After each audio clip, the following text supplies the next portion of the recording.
The next few videos are going to teach you more about how to activate your voice, how to make changes to your writing that will immediately make your prose more vibrant and make you a better writer.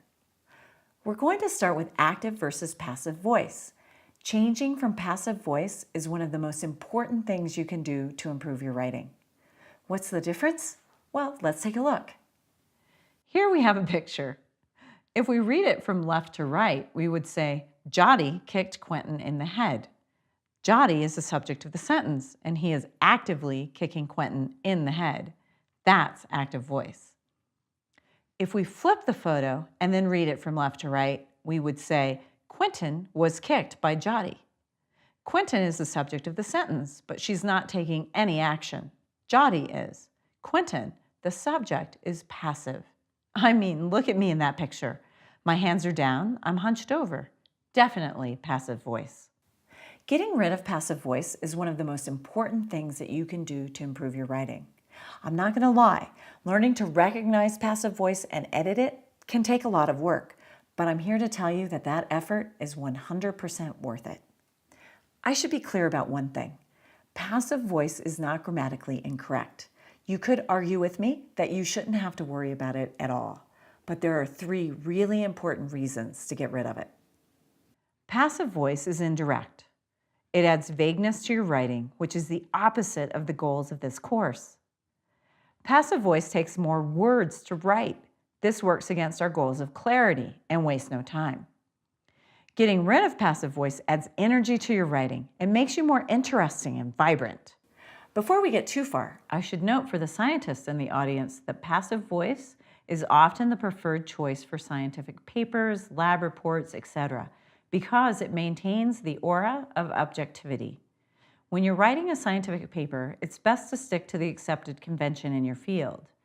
But when you're writing a memo to your peers in the office or to your business partners, use active voice. To understand passive voice, it's useful to go back to the basic structure of an American English sentence.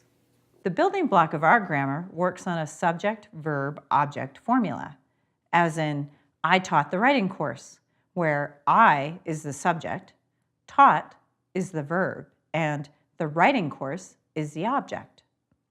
But if you make the object of that sentence into the subject, you'll write in passive voice.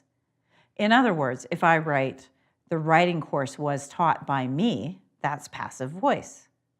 This is exactly what we did with the Jotty slide.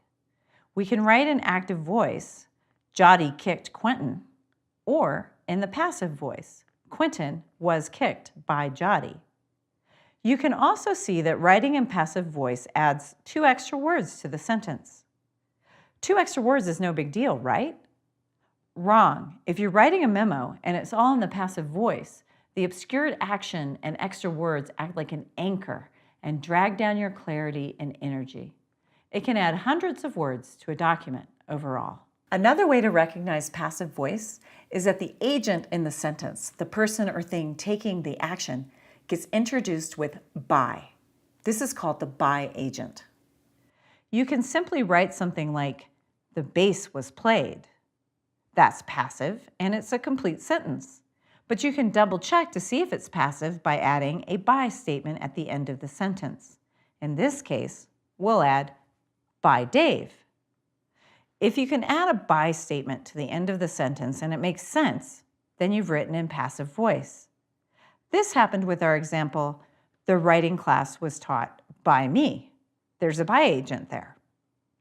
In the case of a sentence like, the shop was closed, you know it's passive because you can add by the owner at the end and it makes sense.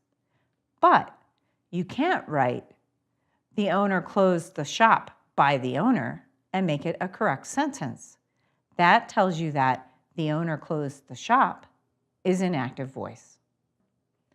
Passive voice is sometimes used as a rhetorical technique by CEOs, politicians, and other people in trouble to deflect blame.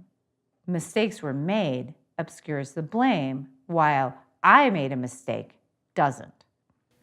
So, okay, you can recognize passive voice. Now the question is, how do we fix it? Well, that's actually pretty easy. You usually already have the verb that you want to use right there in the sentence.